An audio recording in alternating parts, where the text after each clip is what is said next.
നമസ്കാരം. The path is the goal എന്ന discussion സീരീസിന്റെ അടുത്ത സെഷനിലേക്ക് വീണ്ടും ഏവർക്കും സ്വാഗതം. നമുക്ക് ആദ്യം മെഡിറ്റേഷൻ ചെയ്യാം. കണ്ണുകൾ അടച്ച് ശാന്തമായിരിക്കൂ.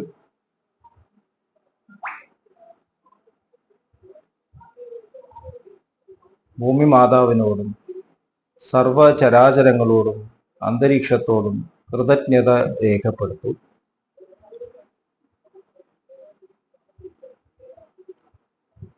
ഭൂമി മാതാവിൽ നിന്നുമുള്ള ഹീലിംഗ് എനർജി കാലുകളിലൂടെ പ്രവേശിച്ച്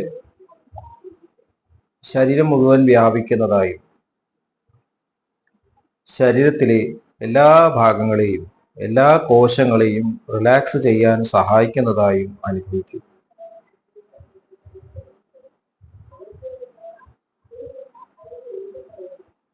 ഇപ്പോൾ ശരീരം പൂർണ്ണമായും റിലാക്സ്ഡ് ആയി. ഈ റിലാക്സേഷൻ ഹൃദയത്തിൽ അനുഭവിക്കൂ. ശ്വാസം ദീർഘമായി ഉള്ളിലേക്ക് എടുക്കൂ. ഹൃദയത്തിൽ സ്നേഹം നിറയുന്നതായി അനുഭവിക്കൂ. ശ്വാസം പുറത്തേക്ക് വിടുമ്പോൾ സ്നേഹം പ്രപഞ്ചം മുഴുവൻ വ്യാപിക്കുന്നതായും അനുഭവിക്കും.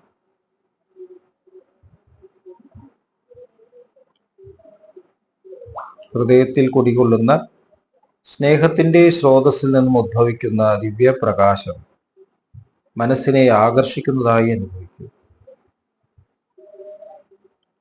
ആ ദിവ്യപ്രകാശത്തിൽ ധ്യാനം ആരംഭിക്കൂ. മനസ്സിൽ ചിന്തകൾ വരുന്നുണ്ടെങ്കിൽ മൃദുവായി അവയെ അവഗണിക്കുക. ദിവ്യപ്രകാശത്തിൽ ധ്യാനം തുടരുക. Please start meditation.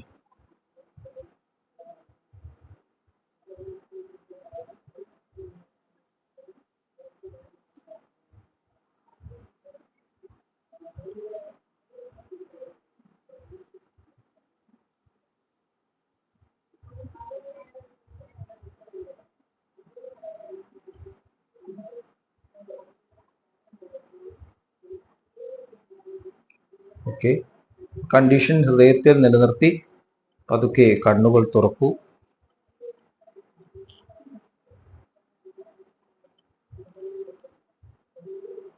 എല്ലാവരെയും ഹാർദമായി ആത്മീയ സഹജമാർ മെഡിറ്റേഷൻ സിസ്റ്റത്തിലേക്ക് സ്വാഗതം ചെയ്യുന്നു. എങ്ങനെ ജോയിൻ ചെയ്യാം എന്നതിന്റെ വിശദ വിവരങ്ങൾ ഡിസ്ക്രിപ്ഷൻ ബോക്സിൽ കൊടുത്തിട്ടുണ്ട്. നമ്മളിപ്പോൾ ഡിസ്കസ് ചെയ്യുന്നത് സഹജമാർഗത്തിന്റെ 10 പ്രമാണങ്ങളിലെ ആദ്യത്തെ പ്രമാണമാണ്. ഇത് നമ്മുടെ ലക്ഷ്യത്തിൽ നമുക്ക് നിലയുറപ്പിക്കാൻ നമ്മളെ സഹായിക്കുന്നു. ലക്ഷ്യത്തിൽ എത്തേണ്ട ആവശ്യമില്ല, പാത തന്നെയാണ് ലക്ഷ്യമെന്ന് നമ്മൾ ഡിസ്കസ് ചെയ്യും. അപ്പോൾ ലക്ഷ്യത്തിൽ നിലയുറപ്പിക്കാൻ, ഇതാണ് നമ്മൾ ചെയ്യേണ്ടത്. നമുക്ക് എല്ലാവർക്കും അറിയാം ജീവിതത്തിന്റെ അടിസ്ഥാനപരമായിട്ടുള്ള മൂല്യം സ്നേഹമാണ് എന്നുള്ള കാര്യം എല്ലാവർക്കും അറിയാം. നമ്മൾ അതല്ലാന്ന് പലപ്പോഴും നടിക്കുന്നു. നമ്മൾ നടിക്കുമ്പോഴും നമ്മൾ സെൽഫിഷ് ആണെങ്കിലും അതിന്റെ അടിസ്ഥാനവും സ്നേഹം തന്നെ. സ്നേഹമാണ് അഖിലസാര മൂല്യം എന്ന് കുമാരനാശൻ പറഞ്ഞിട്ടുണ്ട്. നമുക്കറിയാതെ. അപ്പൊ ആ ലക്ഷ്യം യഥാർത്ഥത്തിൽ സ്നേഹമാണ് നമ്മുടെ ജീവിതത്തിന്റെ ഫൗണ്ടേഷൻ എങ്കിൽ അത് തന്നെ നമ്മൾ എങ്ങനെ ജീവിതത്തിൽ മാനിഫെസ്റ്റ് ചെയ്യും? എവിടെയാണ് നമ്മുടെ യഥാർത്ഥത്തിലുള്ള യാത്ര എന്നാണ് എനിക്ക് തോന്നുന്നു. അപ്പൊ ആദ്യത്തെ പ്രമാണത്തില് ഒരു പ്രത്യേക സ്ഥലം നമ്മുടെ മെഡിറ്റേഷന് വേണം എന്നുള്ളത് ബാബുജി മഹാരാജ് നിഷ്കർഷിക്കുന്നുണ്ട്. പുലരുമ്പ് ഉണരുക, നിങ്ങളുടെ പ്രാർത്ഥനയും ധ്യാനവും സൂര്യോദയത്തിന് മുമ്പ് തന്നെ പൂർത്തീകരിക്കുക. അതിനുശേഷം പറയുന്നത് ധ്യാനത്തിന് പ്രത്യേക സ്ഥലവും ഇരിപ്പിടവും വേണമെന്നാണ്. Keep A separate seat and posture അതിന്റെ ശേഷം സെപ്പറേറ്റ് പ്ലേസ് ആൻഡ് സീറ്റ്. നമുക്കൊരു സ്ഥലം കണ്ടെത്തണം, അവിടെ ഒരു ഇരിപ്പിടം, നമുക്ക് അനുയോജ്യമായിട്ട് ഇരിപ്പിടം. ഇത് വളരെ ഇമ്പോർട്ടൻ്റ് ആണ്. നമുക്ക് അതിന്റെ ഏറ്റവും അടിസ്ഥാനപരമായിട്ടുള്ള അർത്ഥത്തിൽ മനസ്സിലാക്കാം. നമ്മൾ പഠിക്കണം എന്നുണ്ടെങ്കിൽ പഠിക്കാൻ പറ്റുന്ന ഒരു മുറി വേണം, ഡിസ്റ്റർബൻസ് ഇല്ലാതെ, നമ്മളെ സന്ദർശകർ വല്ലാതെ ബുദ്ധിമുട്ടിക്കാത്ത ഒരു റൂം കുട്ടികൾക്ക് നമ്മൾ ഒരുക്കി കൊടുക്കുന്നു. പിന്നെ അവർക്ക് ഏറ്റവും കംഫർട്ടബിൾ ആയിട്ടൊരു സീറ്റ് ഉണ്ടാക്കി കൊടുക്കും. നമ്മളായാലും ഇരിക്കുമ്പോൾ കംഫർട്ടബിൾ ആണോ? ഇപ്പോൾ സോഫ്റ്റ്വെയർ എഞ്ചിനീയേഴ്സ് ഒക്കെ ഉണ്ട്, അവരുടെ സീറ്റിംഗ് പ്രോബ്ലം കൊണ്ടാണ് പലപ്പോഴും രോഗം ഉണ്ടാവും. ഇപ്പോൾ ഡോക്ടേഴ്സ് ആയാലും മതി, ഇരിക്കുമ്പോൾ ശരിക്കും ഇരിക്കുന്നില്ലെങ്കിൽ ബാക്ക് പെയിൻ, നെക്ക് പെയിൻ ഒക്കെ ഉണ്ടാവണം. കാരണം കൈവേദന, ജസ്റ്റ് നമ്മുടെ പൊസിഷൻ ശരിയില്ലാത്തത്. അപ്പോൾ സർജറി ഒക്കെ ചെയ്യുമ്പോൾ സീറ്റ് ശരിയല്ലെങ്കിൽ സർജറി ചെയ്യാൻ വളരെ ബുദ്ധിമുട്ടാണ്, കൈ തരിക്കാനൊക്കെ തുടങ്ങും. അപ്പോൾ നമ്മൾ ആദ്യം തന്നെ സീറ്റ് കറക്റ്റ് ആക്കും. ഓപ്പറേഷൻ തിയേറ്ററിന് പ്രത്യേക ഒരു സ്ഥലം വേണം, അതിനുശേഷം അതിന് സർജന് ഇരിക്കാനൊരു സ്ഥലം വേണം, മൈക്രോസ്കോപ്പ് കറക്റ്റ് സ്ഥലത്ത് വെക്കണം. ഇതെല്ലാ ഇതിനും ബാധകമാണ്. നമ്മളിപ്പോൾ കമ്പ്യൂട്ടർ ചെയ്യുകയാണെങ്കിലോ വായിക്കുമ്പോൾ പുസ്തകം വെക്കാനൊരു മേശ വേണം, അനുയോജ്യമായ ഡിസ്റ്റൻസ് വേണം, ലൈറ്റ് കറക്റ്റ് ഡയറക്ഷൻ വേണം. അപ്പോൾ അതാണ് സീറ്റിങ്ങിൻ്റെ പ്രാധാന്യം. അത് തന്നെ മെഡിറ്റേഷൻ ഇമ്പോർട്ടൻ്റ്. നമ്മളത് ഉറപ്പ് വരുത്തി കഴിഞ്ഞാൽ പിന്നെ അതിനെപ്പറ്റി നമ്മൾ ചിന്തിക്കണ്ട. അപ്പം ആദ്യം തന്നെ നമ്മൾ ശരിക്കുള്ളൊരു സ്ഥലം കണ്ടെത്തിയില്ലെങ്കിൽ, ശരിക്കുള്ളൊരു സീറ്റ് കണ്ടെത്തിയില്ലെങ്കിൽ നമുക്ക് ഇരിക്കാൻ പറ്റില്ല. അപ്പോൾ ഫസ്റ്റ് ലെവൽ ബിക്കം കംഫർട്ടബിൾ ആണ്. ബോഡിയെ ശ്രദ്ധിക്കുക. നമ്മുടെ ബോഡി നമ്മുടെ സുഹൃത്താണ്. ബോഡി പാർട്ടിസിപ്പേറ്റ് ചെയ്തിട്ട് വേണം നമുക്ക് ധ്യാനം ചെയ്യാൻ. നമ്മുടെ സ്പിരിച്വൽ ജേർണിയിലെ ഏറ്റവും പ്രധാനപ്പെട്ട ഘടകം നമ്മുടെ ബോഡിയാണ്. ശരീരമില്ലാതെ നമുക്ക് ധ്യാനിക്കാൻ പറ്റില്ല, ശരീരമില്ലാതെ പ്രവർത്തിക്കാൻ സാധിക്കില്ല. അപ്പൊ നമ്മുടെ ഈ ശരീരം ഇതിലുള്ള എല്ലാ ഓർഗൻസിനും നമ്മൾ ശ്രദ്ധിക്കണം. കംഫർട്ടബിൾ ആയിട്ടുള്ളൊരു സീറ്റിംഗ് പൊസിഷൻ, ഒരു റൂം, ഡിസ്റ്റർബ് ചെയ്യാത്ത റൂം, അവിടെ വേറൊരു ആക്ടിവിറ്റിയും അധികം അനുവദിക്കാത്ത ഒരു സ്ഥലം. അപ്പൊ നമ്മൾ കിച്ചണിൽ നിന്ന് മെഡിറ്റേറ്റ് ചെയ്താൽ അവിടെ ഭക്ഷണം കഴിക്കുന്ന സ്ഥലമാണ്.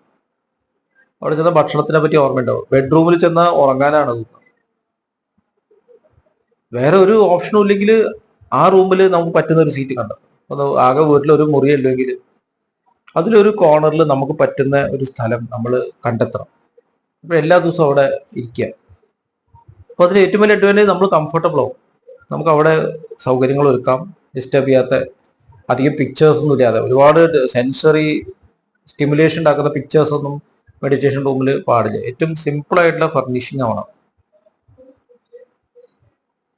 അപ്പോൾ അതും വളരെ വളരെ ഇമ്പോർട്ടൻ്റ് ആയിട്ടുള്ള കാര്യം. നമ്മൾ അവിടെ ചെല്ലുമ്പോൾ തന്നെ നമുക്ക് തോന്നേണ്ടത് മെഡിറ്റേഷൻ ചെയ്യണമെന്നാണ്. അതുപോലെയാണ് നമ്മൾ ഇരിക്കുന്ന സീറ്റ് കംഫർട്ടബിൾ ആവണം. ഓവർ കംഫർട്ട് പാടില്ല. ബാബുജി മഹാരാജ് പറയുന്നത് വല്ലാതെ കുഷ്യൻ സീറ്റൊക്കെ ആയി കഴിഞ്ഞാൽ നമ്മൾ ഉറങ്ങിപ്പോകും. അതുമാതിരി ബാക്കിൽ കഴുത്തിന് വല്ലാതെ സപ്പോർട്ട് കൊടുത്തു കഴിഞ്ഞാൽ അതും ഉറങ്ങും. നമ്മൾ സ്ട്രെയിറ്റ് ആയിട്ട് ഇരിക്കണം. ചമ്രം പിണഞ്ഞിരിക്കാൻ അതിന് പറ്റുന്ന ഒരു കസേരയായി. ഈ നിലത്തിരിക്കാൻ ഇഷ്ടപ്പെടുന്ന ആൾക്കാരുണ്ട്, നിലത്തിരിക്കാം. പക്ഷേ നല്ലൊരു കംഫർട്ടബിൾ ആയിട്ട് ശരി. ഇപ്പൊ വളരെ ഹാർഡായിട്ട് ശരീരം കൈകാലൊക്കെ വേദനിക്കും. പ്രായം ചെല്ലുമ്പോൾ നമുക്ക് ഇരിക്കാൻ പറ്റില്ല.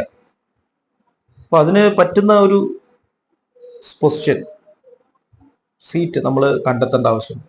ആ സീറ്റിന് വല്ലാതെ കംഫർട്ടബിൾ തീരെ വല്ലാതെ ഡിസ്കംഫർട്ടബിൾ ആകാൻ പാടില്ല. ഭഗവത്ഗീതയിൽ ഭഗവാൻ ശ്രീകൃഷ്ണൻ പറയുന്നുണ്ട്, കുശപ്പുല്ല് വിരിക്കുക, അതിന്റെ മുകളിൽ കൃഷ്ണമുഖത്തോല് വിരിക്കുക എന്നൊക്കെ പറയുന്നുണ്ട്.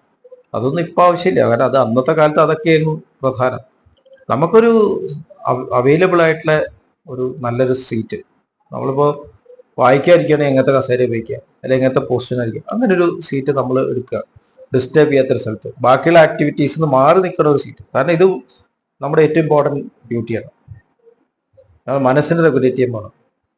അത് ബോഡിക്ക് ഇമ്പോർട്ടൻ്റ് ആണ്. ബോഡിക്ക് അത് മനസ്സിലാവണം.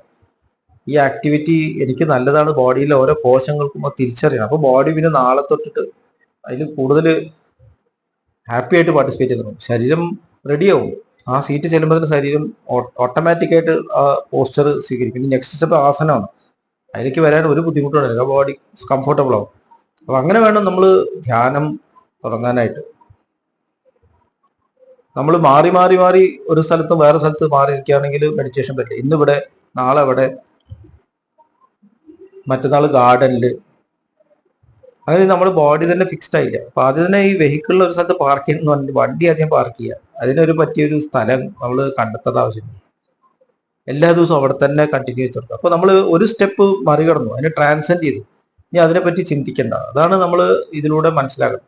ഇപ്പൊ റൂംസ് ഇല്ലാത്ത ആൾക്കാർക്ക് അവരുടെ വീട്ടിൽ അവൈലബിൾ ആയിട്ടുള്ള സൗകര്യം ഉപയോഗിക്കാം. അത് മാത്രമല്ല, അത് മെഡിറ്റേഷൻ ചെയ്യുന്നതിന് മുമ്പേ വീട്ടിലുള്ള ആൾക്കാരോട് പറയുക, ഞാൻ മെഡിറ്റേഷൻ ചെയ്യാൻ പോവുകയാണ്, എന്നെ ഇത്രയും സമയം ഡിസ്റ്റർബ് ചെയ്യരുത്. ഫോൺ കോൾ വരുന്നുണ്ടെങ്കിൽ പറയുക മെഡിറ്റേറ്റ് ചെയ്യാണ്, അദ്ദേഹം അത് കഴിഞ്ഞാൽ വരും ഫോൺ അറ്റൻഡ് ചെയ്യാൻ. നമ്മളിത് പറഞ്ഞില്ലെങ്കിൽ തന്നെ അച്ഛാ ഫോൺ വന്നു എന്ന് വിളിക്കും, അല്ലെങ്കിൽ വൈഫ് വന്ന് വിളിക്കും, അല്ലെങ്കിൽ ഹസ്ബൻഡ് വന്ന് വിളിക്കും. നമ്മൾ ആ ടൈം ഫിക്സ് ചെയ്യണം. ഇപ്പൊ എല്ലാവർക്കും എളുപ്പവും. നമ്മൾ എപ്പോഴാണ് മെഡിറ്റേറ്റ് ചെയ്യുന്നതെന്ന് അറിയാതിരുന്നു കഴിഞ്ഞാൽ വീട്ടിലെല്ലാവർക്കും ബുദ്ധിമുട്ടാവും. എപ്പോഴാണ് മെഡിറ്റേറ്റ് ചെയ്യുക, എപ്പോഴാണ് മെഡിറ്റേഷൻ ഇരിക്കുക, ഒന്നും പറയാൻ പറ്റില്ല. ആകെ കൺഫ്യൂസ്ഡ് ആണ്. അപ്പൊ ഇതെല്ലാം നമ്മൾ ഉറപ്പുവരുത്തുകയാണെങ്കിൽ നമുക്ക് മെഡിറ്റേഷൻ എന്നുള്ള സ്റ്റെപ്പിൽ ആദ്യത്തെ ഘട്ടങ്ങൾ വളരെ വളരെ എളുപ്പം തരണം ചെയ്യാൻ സാധിക്കും. ഈ കാര്യത്തെക്കുറിച്ച് കൂടുതൽ ആഴത്തിൽ നമുക്ക് അടുത്ത സെഷനിൽ ഡിസ്കസ് ചെയ്യാം. അടുത്ത സെഷൻ വരെയും വിട വാങ്ങുന്നു. നന്ദി, നമസ്കാരം.